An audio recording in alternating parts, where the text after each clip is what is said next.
naje gusobanukirwa ikintu kimwe.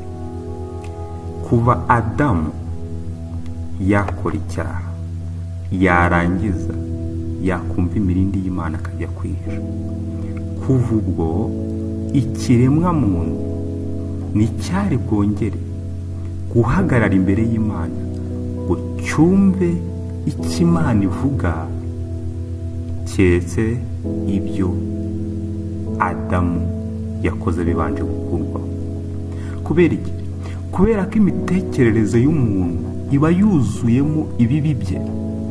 Niyo mpamvu Imana yo yafashe inshingano zayo kugira ngo ibanzize ikureho ibyo bintu biri mu mitekerereze y'umuntu, ubwoba bw'umuntu bushireho, hanyuma umuntu abashe guhagarara imbere y'Imana adatinya, adafite ubwoba, hanyuma Imana nimuvugisha ayumve kandi yakire ubuzima n'Imana y'Imana imufitiye.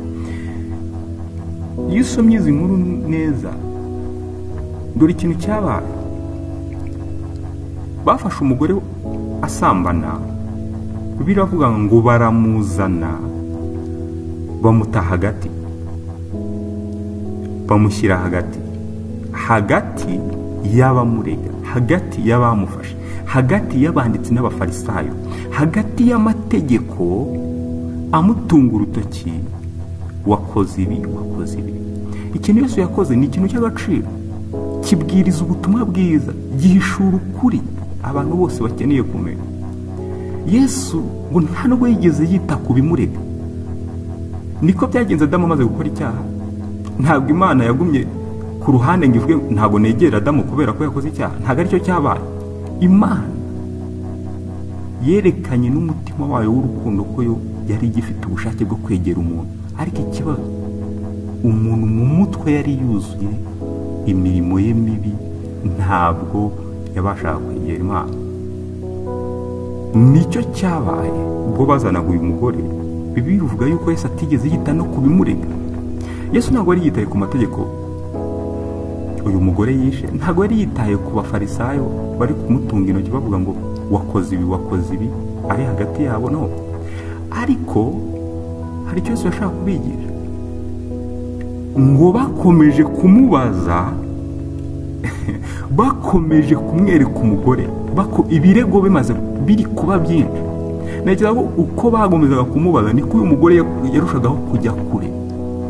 Imbere ye hari urupfu, imbere ye nta buzima habona, ku bw'itegeko rivuga ngo uwafashwe asambana bamutera amabuye kugeza apfa. Ariko Yesu akora ikintu gikomeye, cyari gifite ishusho y'umusaraba. Arangije ngo arunamuka, arababwira ngo udafite icyaha naba uwa mbere kumutera ibuye. Kuki Yesu yakoze ibi bintu? Reka turebe icyo yakoze cyashohoje. Niyo mpamvu turamenya impamvu yagikoze. Yesu akimara kubivuga, Bibiliya ivuga ngo bose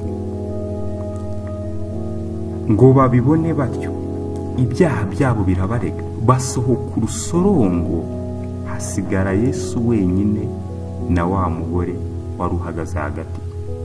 Icyo Kristo Yesu yashakaga ni iki? Ni ukugira ngo ibirego biveho. Nicyo yashoboje.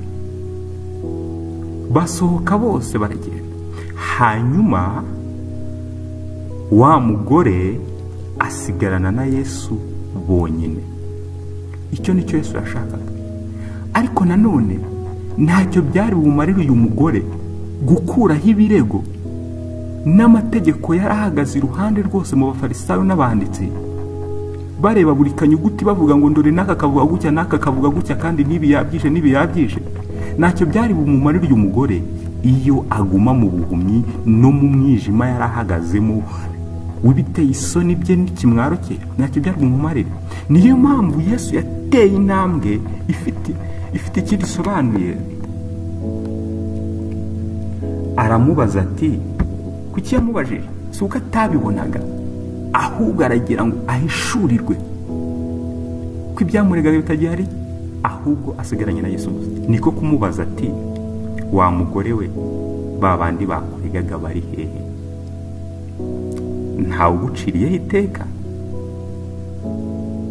Hanyuma wa mugore nawe aramusubiza ati, ntawe databuja. Noneho uyu mugore abashije kubona ko nta kintu kimurega.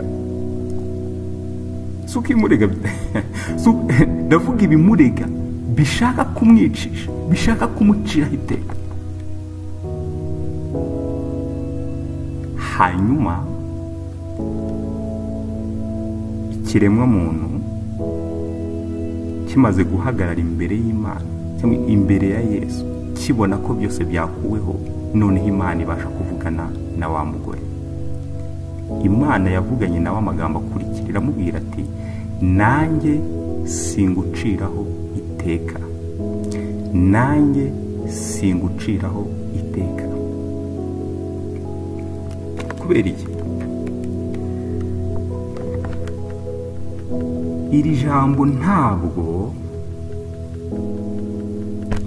ryari bushoboke ko ryari bwumvikane ko uyu mugore yari buryumva akanarisobanukirwa agihagaze hagati y'abafarisayo n'abanditsi bamuregaga, agihagaze hagati y'ibyanditswe n'amategeko, agihagaze hagati y'inyuguti zimwereka ko atakoze ibyo yagombaga gukora.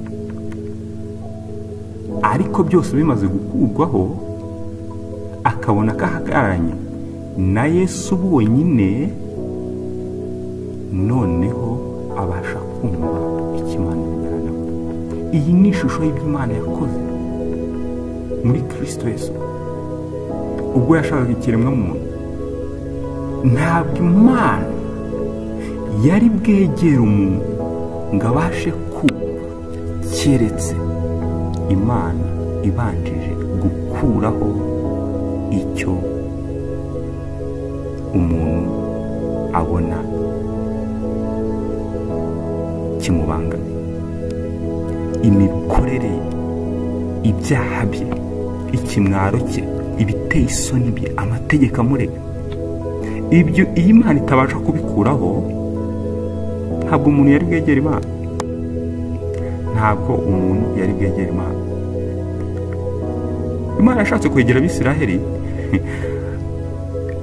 Uzagenda usome neza mu kubara ikintu cyabaye, bose bagira ubwoba, bariruka.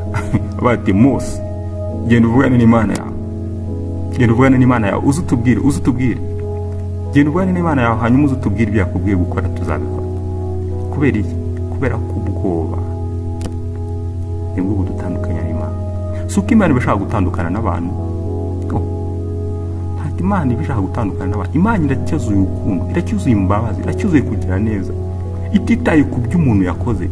Ariko kubera ko mu mutwe we huzuyemo ibyo yakoze gusa, ntabwo abasha kuyumva.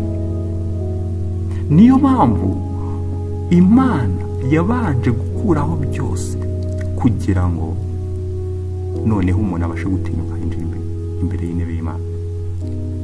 Urabona nicyo Yesu yaje gukora, yaje gukuraho ibyaha by'abari mu isi. Niko byagenze. Iyo usomye Yohana, haravuga ngo bukeye bwaho Yohana abona Yesu aza ahari, aravuga ati, nguyu umwana w'intama w'Imana ukuraho ibyaha by'abari mu isi.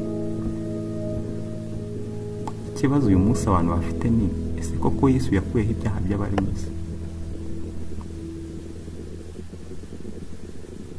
Ninde ushobora guhagarara akavuga ngo ikintu cyazanye Yesu yagiye atagikora?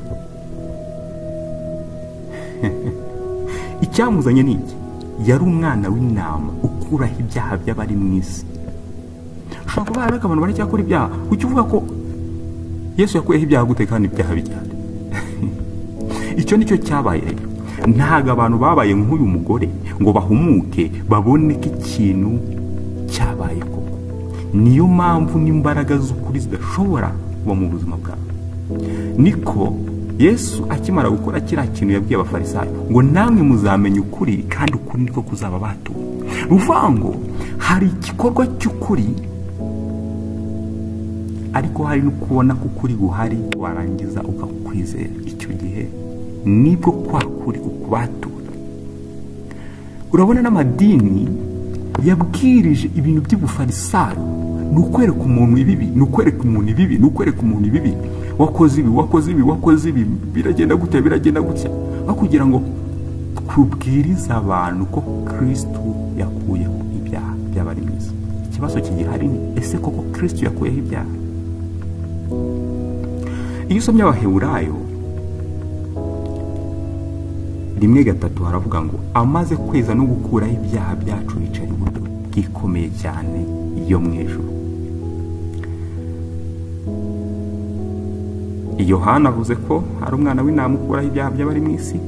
Nyuma Yesu yarangije no gupfa akazuka akicara iburyo bw'Imana, avuga ikintu gikomeye, amaze kweza no gukuraho ibyaha yicara iburyo bw'Imana.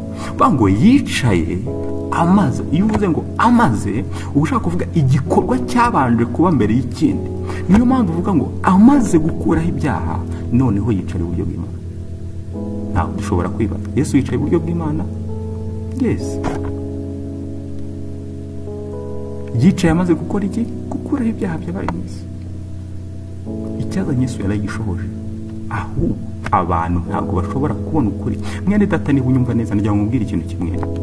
Yesu yakuyeho ibyaha byawe byose, ariko ukuri, ijambo ry'ukuri nirishobora guhindura umutima wawe, nirishobora kwinjira ngo ryicare mu buzima bwawe igihe cyose utarizera ukuri. Niyo mpamvu ukuri kubanza kubaho mbere y'uko abantu babwiriza ukuri, kugira ngo abantu nibizere ukuri hanyuma babaturwe na kwa kuri. Byaba ari uguta igihe uhuye n'umuntu mu muhanda yarangiza akakubwira ngo urwaye kanseri, yenda ari nk'umuntu ufite agasuka ku rutugu uvuye guhinga, wavuga ati uyu muntu avuze iki?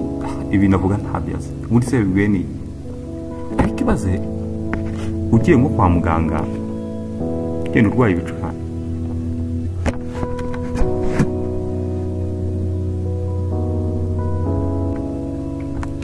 hanyuma wagerayo mu gihe wari utekereza ko urwaye ibicurane, muganga akakuzanira raporo y'uko urwaye kanseri. Ntabwo wongera kubaho ubuzima nk'ubwo wari ubwabayeho. Ubuzima ako kanya buhita buhinduka.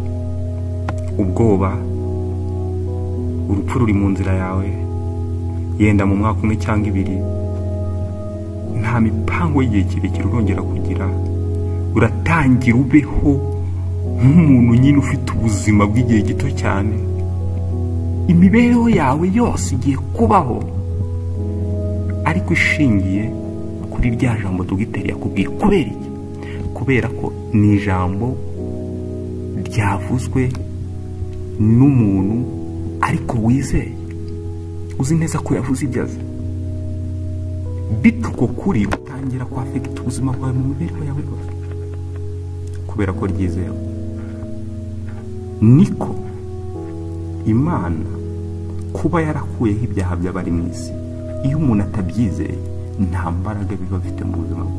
Ariko iyo umuntu abashije kumenya ko koko Imana yakuyeho ibyaha bye, agatinyuka imbere y'Imana, amajwi y'amadini akamushiramo amubwiriza ngo wakoze ibi, wagomba gukora ibi, ahubwo akamenya ko Imana yaje kugarura ubutungane no kwera Adamu yaremanywe.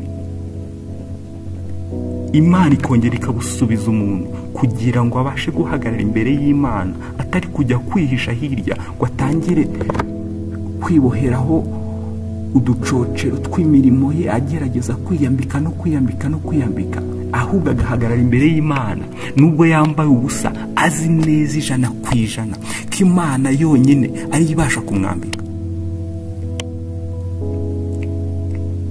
Ibyo bitabaye ngo byizerwe bihinduka ukuri kwinjira mu mutima w'umuntu, umuntu ntashobora guhagarara imbere y'Imana kuko aba yaratesheje agaciro kuri kw'ijambo ry'Imana. Mwene data, niba unyuma ndagira ngo mbwire Yesu yakuyeho ibyaha byawe byose. uri uwera, uri umuziranenge, uri intungane imbere y'Imana.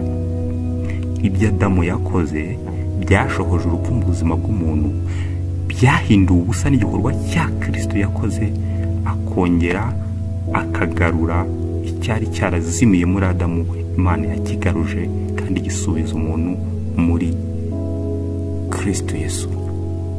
Uyu munsi iyo wizeye ko yapfuye akazuka, uba uhagaze munsi y'ubutware, munsi y'imbaraga z'umwami umwe wenyine wazutse, Yesu Kristo, kugira ngo wakire icyo Imana yagambiriye kera gusohoza mu mibereho yawe.